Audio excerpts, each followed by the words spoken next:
Welcome to Rhys Adventures. You joined me this morning on Harris End Fell. We're heading into the open access land to go and find something called Tom Walling's Well. It's actually a spring that comes down and feeds into the Calder River. I'm really quite excited to go and try and find this today because I've never seen a proper fresh water spring at its source, and I hope it's flowing. Luckily, this moorland is incredibly wet pretty much all year round, so I'm pretty sure it should be a brilliant adventure.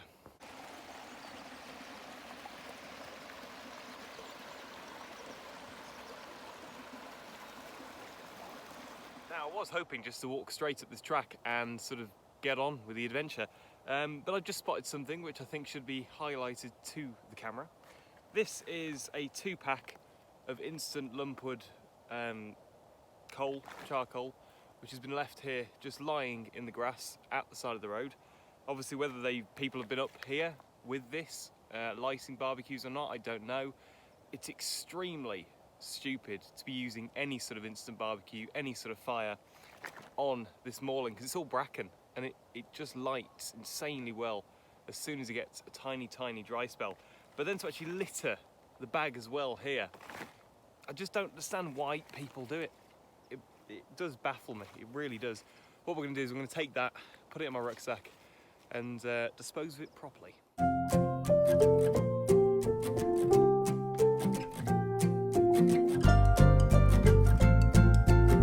Just to give you an idea of where we're going and the perspective of it, we're walking up this valley which runs all the way up here.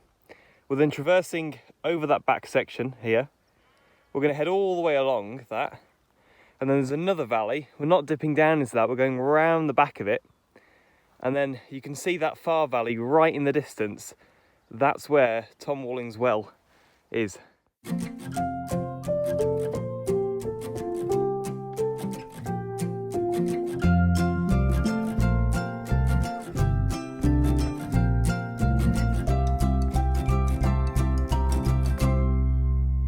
Now I'm entirely onto the open access land, and we are just walking through the scrubland, heading for this spring. This is when it comes in really handy to be able to read the land, read the terrain, and know where you are. I've positioned myself on the map, and I know, for instance, that next valley over sits in the middle. There's a little building in the bottom of that valley. We've got to go around the back of that one, and the spring should be there with the track, which with any luck might lead us back down to civilization. But we're definitely a few hours off that yet.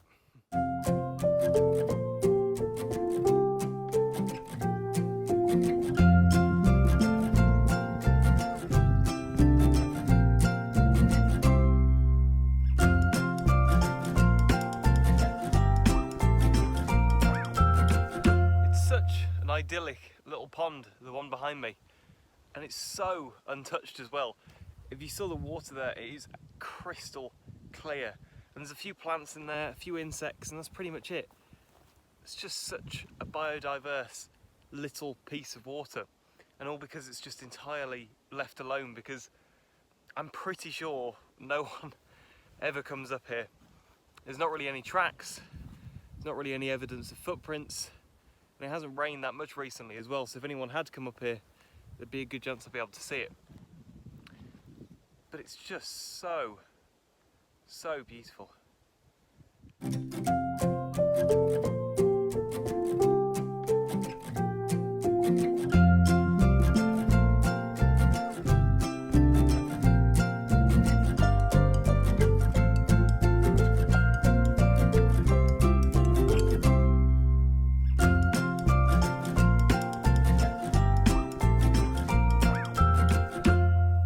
As you can see from this little shot there, I'm just in what appears to almost be a crack in the landscape.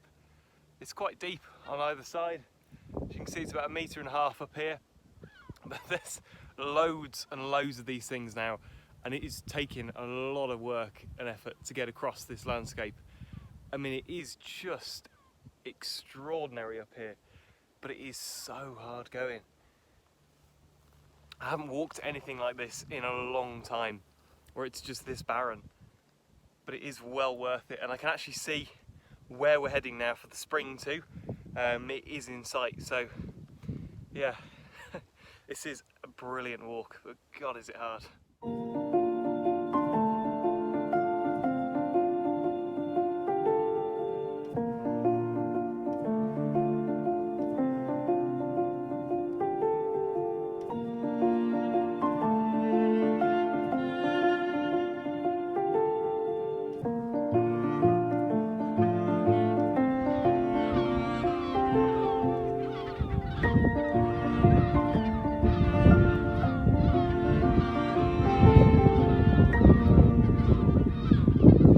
So a quick location update on where we are. I'm currently heading for this track, which on the map looks like it actually goes past Tom Waring Spring. I'm not clear how in use it is or how long ago it was used. There is a waterworks at the bottom of the valley, so it could be something to do with that. But we'll just have to find out, but it's quite handy that I can follow that all the way up and it gives us a good target to aim for.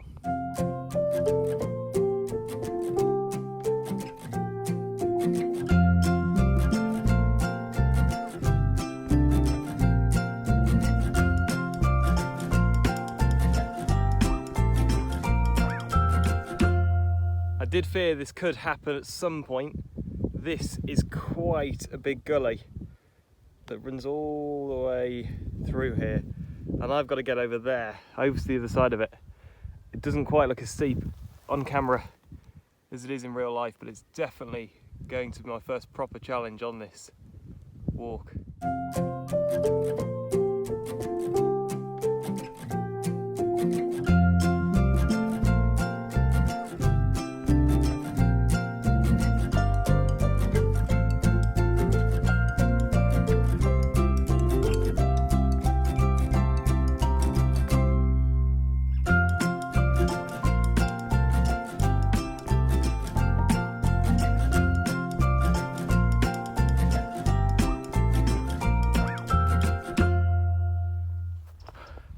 And we're on the track. It is nice to be back on firmer ground. It's been really rough walking over all that bracken and moss. We're actually very, very close to Tom Waring's Spring now. It's literally just ahead of me, probably about 200 metres away. This is really exciting.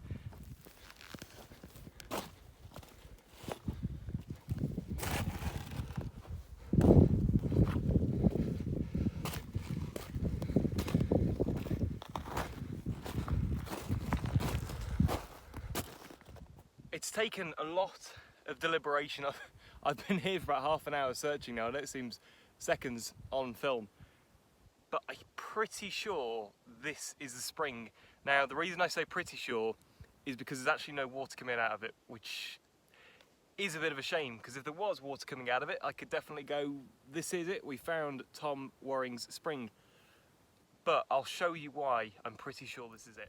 If you look up all up here, there's this pattern of where you've seen water flowing, and it goes all the way up to that little pocket just in there, and all of this is incredibly damp, and as you could see, it would run all the way down here. All of this has been flattened by water clearly, and then it would run on down to the stream just down there. So there we go. It's not quite the ending I was hoping for, but there we go. We have, well, I'm I'm 95% sure we have found the spring that we set out to find in the first place. It's been a brilliant day actually. I got up really early this morning. I've been walking since 5:30. It's now 10 o'clock. So I'm also now in the middle of nowhere in Bowland Forest. So I've now got to get back home too. So I've still got a long walk back, but I'm glad we were able to come up and find a spring. I've never seen one before, ever. And I'm pretty sure because of all of the wear from the water, how the grass is sitting, how the rocks have been eroded, that this will be a spring. Thank you for watching the video today. I hope you've enjoyed it. It's been a really good day, a really good chance to get out into the open access land and just show you where you can come, because you can walk around anywhere you want up here, and although you've got to get your bearings, get your navigation, be able to read a map properly, if you can do all those things, it is such an experience. Thanks for watching.